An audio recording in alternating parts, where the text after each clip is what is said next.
So welcome back to Ethics TV, and today I have Dr. Jane Thomason, and I've actually been looking into you for quite a while, believe it or not, and your work has covered so many different areas and avenues which resonate with me. So I'm really honoured that you wanted to give this time today. So thanks for joining. Thanks for having me. Looking forward to it. So the first starting question, I guess, is what is keeping you busy right now out of the zillion things that you're involved in? What's the thing that's keeping you the most busy, or the thing that's most present to mind? Well, what I'd like to talk about is I've been appointed chief editor of a new journal on Web3 in the Metaverse for Frontiers in Blockchain. And we are putting out as our first research topic around ethics and Metaverse and Web3. So we're inviting people to contribute, and we're thinking about all the different angles that are going to be throwing up ethical questions around Metaverse and Web3, from avatars to data protection to children in the Metaverse. There are so many issues coming up out of technology that we haven't been challenged with in this way before. And of course, digitally, the big issue around ethics is that you can harm thousands and millions of people at scale if you get it wrong. That's right. That is exactly right. Do you feel that this ethics point, I almost feel apologetic in asking you this, because I can see, and anyone who looks into you online, and all your links will be below in the description here, but how long has ethics been a focal point for you in your life and career? Well, my background is in healthcare, and in healthcare, we are always concerned and challenged with ethical questions. So, way back 30 years ago, we always, if you were working in healthcare, in hospitals and health services, there were always ethical committees looking at different questions. So it's been with me for a very long time. And then when I had my own company, I realized that not everyone has a kind of framework for thinking about ethics. And we were working in this case in healthcare in developing countries. And there are so many ethical questions thrown up by the work that we were doing and the choices we were making that I did ethics training for people and helped them think about ethical questions when I had my own company. So it's been a constant theme. And then, of course, now working in technology, when we have new questions and exponential consequences, that it's really been something that I'm focusing on. Hmm. And so is that something that you would say is crossing over between your personal standpoints on this and also from a professional capacity? Do you see any delineation between the personal and professional view of ethics? Well, absolutely, because I think all of us have to have a set of personal ethics that we live by. And my own view is that, if you're going to be have integrity, that means your personal ethics have to be practiced in your business ethics and in your kind of global social ethics. So while they may be slightly different, underpinning all of us, if we're going to be a person of integrity, is we have to carry that set of ethics all we do.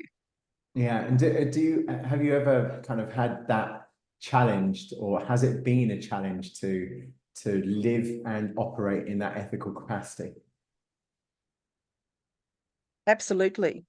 And sometimes, particularly when I was working in business, I had to make choices not to do things because I wasn't prepared to work with partners that didn't share the same ethics as we had. So it is a challenge, and it's a challenge where, for example, if you're running a company and you go, "Whoa, if I get that contract, that's going to be really good for the company and really good for all of the employees, and I'll be financially secure." And then you go, "Whoa, if I get that contract, I'm getting into partnership with people who I know don't have good ethics. And how is that going to reflect on me?" So this was something that on many occasions I was challenged by. Mm. Must admit, it's one of the reasons why I never actually ran for any form of political role.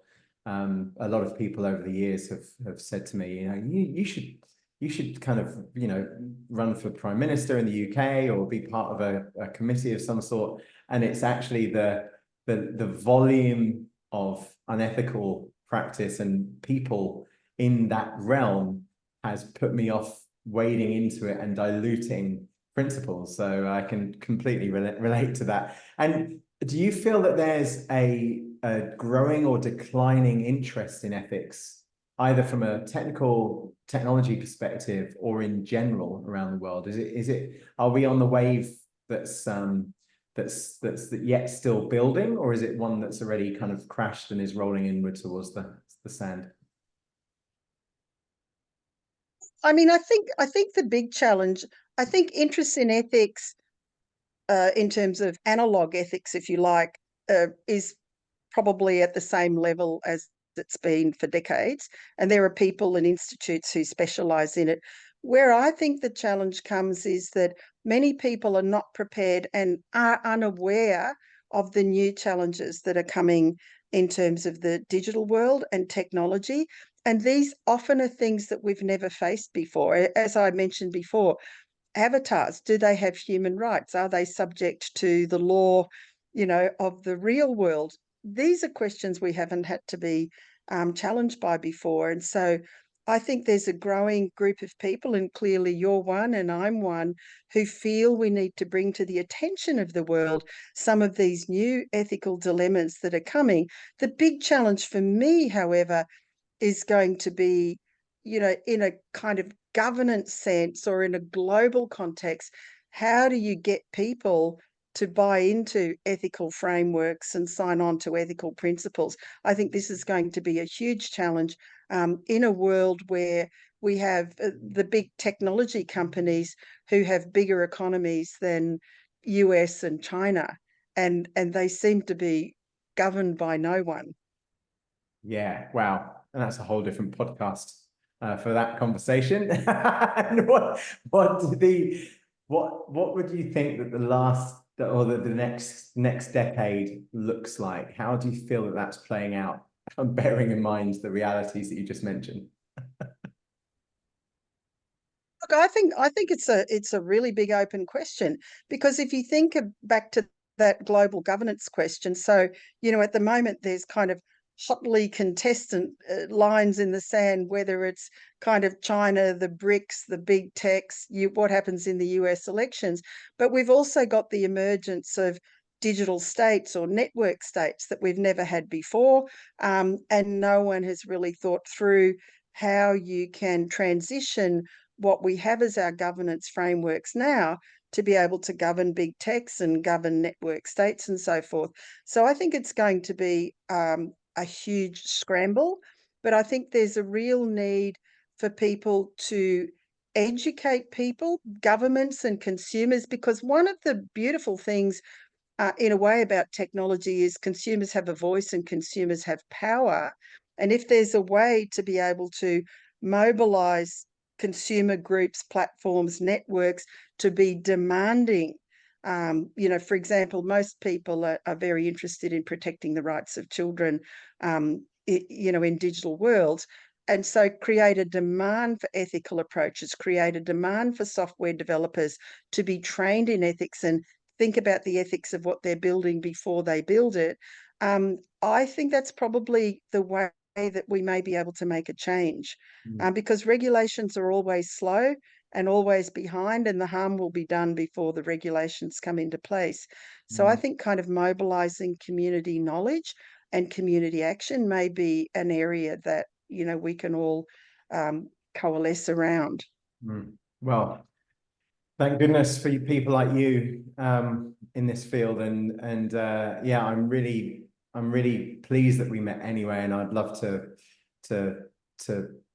continue our conversations in various different media formats, and thanks so much for joining. And anyone who's watching this, Jane's details are below, and yeah, you're doing a wonderful job, and I think you're on the right side of history, and I think this is it might not be as obvious now, but in 5, 10, 15 years time, retrospectively, I think the lines in the sands that people are drawing and where they stand in that area is going to be self-evidently the right side of history, not from a righteous or privileged position, but from a choice to support the human and ethical and morality rights that we have and the freedoms that we have are the topics, I think, of the next generations. And I'm hoping that they're not purely based on